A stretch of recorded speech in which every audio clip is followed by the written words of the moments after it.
Welcome to News Today with WDW News Today. I'm Tom Corliss. Here now the news for June 12, 2020.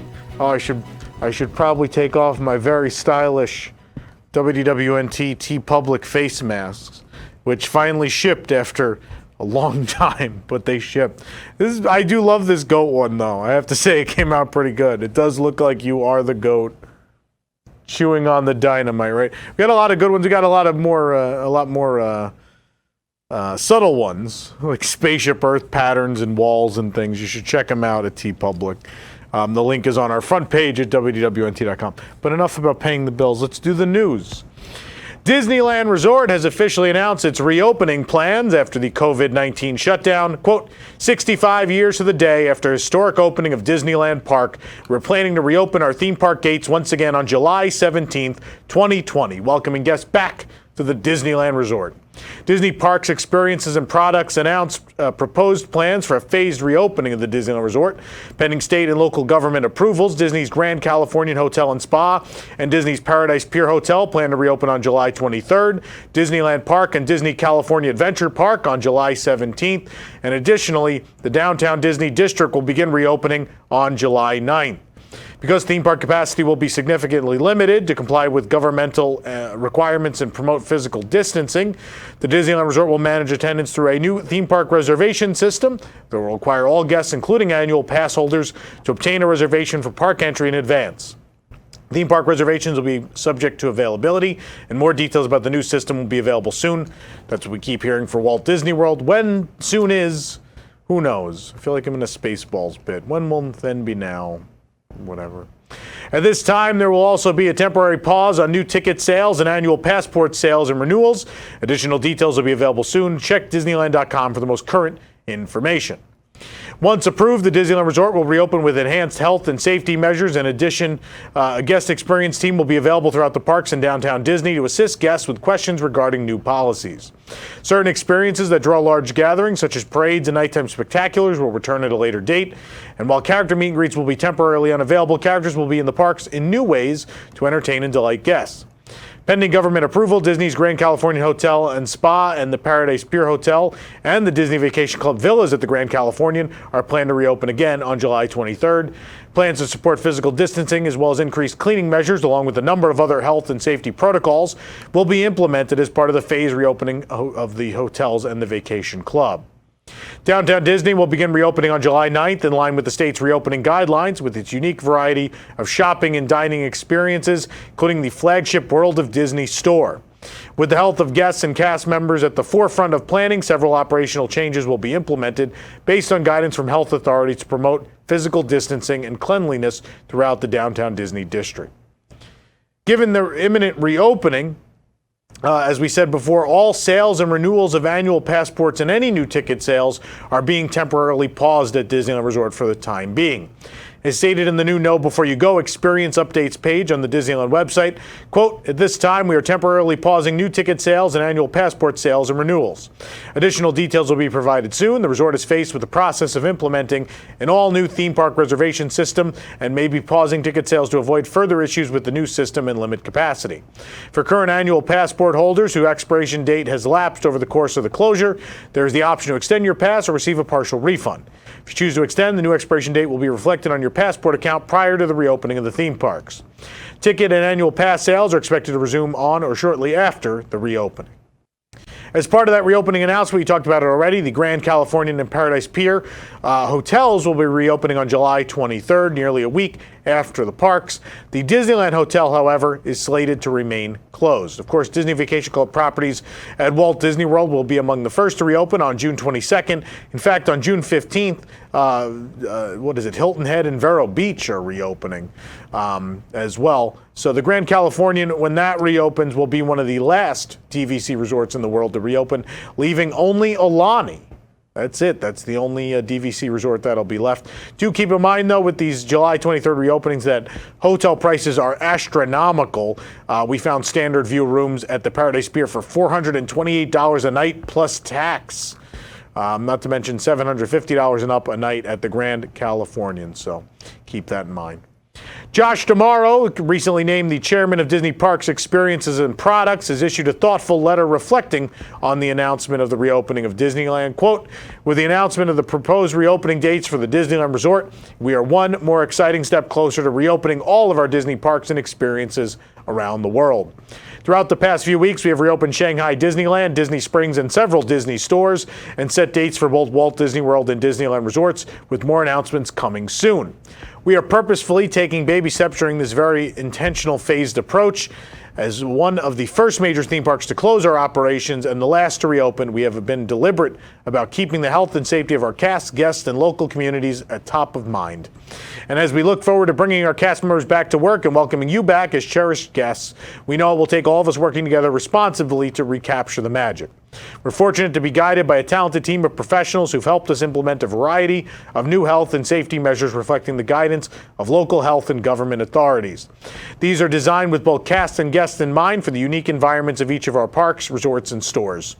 While certain aspects of your visit may change, I assure you the quality of our storytelling, magic of our experiences, and the caliber of our cast members has not. We recognize the trust that you have in the Disney brand. We will continue to earn your trust every day. My confidence comes in part from all the hard work our teams have been doing behind the scenes in the past few months, as well as by the early successes we've seen at Shanghai Disneyland, the first of our theme parks to reopen. Guest satisfaction has been extremely high, and we will continue to make sure that as we bring back experiences, our attention to promoting your safety, maintaining your trust, and providing unique ways for you to come together with family and friends to create new memories remains high as well. Walt Disney once said that it takes people to make the dream a reality, and as we prepare ourselves to reopen his original park, I want you to know how eternally grateful I am for all of you who have made Disney park stores, hotels, cruise lines, guided tours, and vacation properties parts of your lives, as well as for the cast members, crew members, Imagineers, and employees who have brought them to life for the past 65 years. I know this has been a difficult year due to the impacts of COVID-19, but I can't help but feel a great sense of hope and optimism. And like many of you, I look forward to hearing the laughter and seeing the joy of families making memories together, and I can't wait to see you when the magic returns to all of our parks and resorts. Be well, Josh. If you're yearning to plan a trip this year but find that finances are tight after the pandemic, the U.S. tourism industry may just come to the rescue. Industry lobbyists in hotel, theme park, and other tourism sectors are lobbying for a plan that will provide travelers with $4,000 in tax breaks for their upcoming vacations. According to Jason Garcia of the Orlando Sentinel, the plan has already received strong support from President Donald Trump. These subsidies would benefit hotel, theme park, and tourist companies, boosting revenue at a time when people are either wary of travel or see the new restrictions and guidelines as cumbersome. Tori Emerson Barnes, a lobbyist for the U.S. Travel Association, whose members include the Walt Disney Company and Comcast Corporation's Universal Parks and Resorts, spoke to the Sentinel on the current state of the travel industry. Quote, right now, our businesses need relief, but ultimately will need recovery. Orlando was one of the hardest hit cities in Florida with the shutdown of the theme parks due to COVID-19. The unemployment rate in Metro Orlando was 16.2% in April, with a number of theme park employees struggling with the overburdened unemployment benefit system. As for the Explore America tax credit, lobbyists are still working alongside Congress officials and the Trump administration on the details of the plan, possibly capping the credit at $4,000 per household for travel expenses through the end of 2021. Walt Disney World recently released a full series of new policies regarding resort housekeeping procedures, transportation, and activities for the upcoming reopening of the resorts, starting with Disney Vacation Club properties in Fort Wilderness on June 22nd. With all these changes, Disney is now asking guests with reservations through July 11th to confirm, modify, or cancel their reservations by June 25th. Guests with reservations receive an email from Disney similar to what you are seeing now, albeit with an updated response requested deadline reflecting the June 25th deadline. The deadline for guest reservations through July 4th is still June 12th or today. So if you have that email sitting in your inbox, now would be a good time to click review and confirm if you're set on staying at the most magical place on earth in the coming weeks. Do keep in mind that you may be moved from a closed to an open resort as needed if you decide to go through with your reservation. No additional fees will be charged for any resort changes. However, you do not have the option of choosing what resort you'll be moved to, as Disney will be doing this automatically. As a reminder, Disney dining plans are discontinued at this time. If you originally had a ticket package and travel while the theme parks are still closed, your vacation package price will be reduced. And if you find yourself wanting to modify or cancel, Walt Disney World has decided to waive cancellation and change fees on hotel reservations through the end of the closures. Faced with the monumental process of implementing an all-new theme park reservation system and accommodating guests under new health and safety guidelines, Walt Disney World has sent out a new annual pass holder communication thanking guests for their patience during these unprecedented times. While reopening dates have been announced, guests and season pass holders alike will have to relearn the entire process of attending Walt Disney World theme parks, and Disney seems eager to assuage its most valued ticket holders that the magic will still be there. Quote, "Dear valued pass holder, soon it'll be time to return to the enchantment, to laugh, to wish, to dream, to once again sing along with the small world, journey to a galaxy far, far away, conquer Everest, and sail through a frozen land. But first we wanted to offer our most sincere thanks for your patience, for your trust, for always keeping the magic in your hearts, and for being some of our most cherished fans. As we adjust to these unprecedented times, the theme park experience will understandably be different from what it was when you last visited, at least for the time being. But one very important thing will remain the same: the magic will still be there, and we could all use some of that. Thanks again for everything. We'll be sure to stay in touch. Sincerely, your Walt Disney World Resort family." Upon reopening, it has been announced that annual pass holders will be limited in how many theme park reservations they can make at any time. However, pass holders and other affinity groups like Vacation Club members will be invited to special previews prior to the official July 11th for Magic Kingdom and Animal Kingdom and July 15th for Epcot and Hollywood Studios reopening dates. A petition has been started to retheme Splash Mountain at the Disney parks to Princess and the Frog. The premise of the Splash Mountain retheme is simple. The attraction is based off of Song of the South, a film that has been locked in the Disney vault since the 1980s due to its racist and idyllic portraits of Southern plantation life in the 1800s. Reconstruction era, mind you. That film inspired an e-ticket attraction that now featured at Disneyland Park, the Magic Kingdom at Walt Disney World, and at Tokyo Disneyland. It is now a glaring reminder of a problematic film and theme park history. Some Disney fans would argue against the idea, not in principle, but in practice. That is, Princess and the Frog deserves its own new attraction and not a reskinned version of an aging log flume ride. It is worth mentioning that Princess Tiana will be getting her very own Bayou-themed restaurant at the upcoming Reflections, a Disney lakeside lodge at Walt Disney World. We talked about this at length on WDW News Tonight last night. It is a thing that people are asking for, and we'll see how Disney responds in the coming weeks and months. But, I love Splash Mountain, obviously. It's a classic at this point. I don't disagree with all the points being made. I definitely understand a lot of them and the discomfort some people feel on that ride. And I don't know if removing Splash Mountain in full needs to be done. I think you can make smaller changes, but we'll see. We'll see what happens. Funko has just revealed one of the coolest new sets we've seen in a while. Fans of the Haunted Mansion will be thrilled to get their hands on this new collection, which includes Disneyland's version of the Haunted Mansion, plus a very unenthused butler. The Haunted Mansion figure stands approximately 6 inches tall and comes in a window display box. The set was previewed as Funko's ongoing Funkoween in May series, where Funko collectors can get a first glimpse at a bunch of other Funko sets themed to movies like Killer Clowns from Outer Space, The Nightmare Before Christmas, Beetlejuice, and more that'll be released in the fall.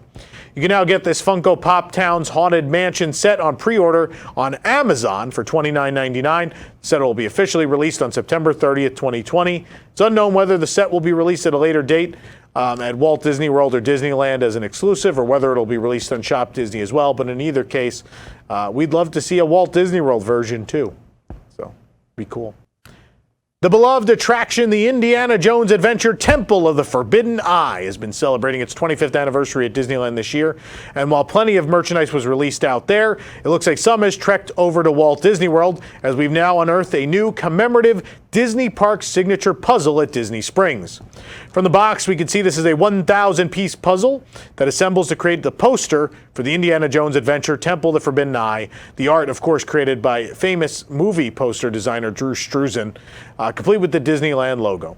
The image features Indy himself with his whip, the famous Mara statue, and the attraction vehicle, and more from the attraction. On the back of the box, there's a short summary of the attraction alongside an on-ride photo of those iconic trucks. Quote, "Brave unimaginable perils on this fast-paced thrill ride as you follow Dr. Jones' footsteps into the Chamber of Destiny. Beware the Eye of Mara, Indiana Jones Adventure attraction opened at Disneyland Park on March 4th, 1995. All the signature puzzles come packaged in the attractive boxes you're seeing now, and the fancy logo and gold highlights make this puzzle a perfect gift for any older Disney Parks fan. Found this puzzle at the World of Disney for $22.99. For more information on these stories and more, head on over to WDWNT.com. If you're enjoying the show, be sure to like this video, subscribe to WDW News Today on YouTube for more great content, and click the bell for notifications. Also, make sure to hit select all notifications so you never miss an episode of News Today with WDW News Today. Also, please go subscribe to our new channel, Universal Parks News Today, where I'm doing a weekly news show just like this one, but of course, with news from the Universal theme parks all around the world. For the worldwide leader in Disney Parks news, this is Tom Corliss saying enjoy the rest of your today and have a great, big, beautiful tomorrow. Stay safe, everybody. Pressing Issues is the spin-off of the WDW News Today podcast segment as a long-form panel discussion in which some of the brightest minds of WDWNT analyze the biggest stories of the week and their impact on the Walt Disney Company, its parks, guests, and cast members. Join us every Sunday at 8 p.m. Eastern, live on YouTube, Facebook, and Twitter, or afterward on the WDW News Today podcast feed.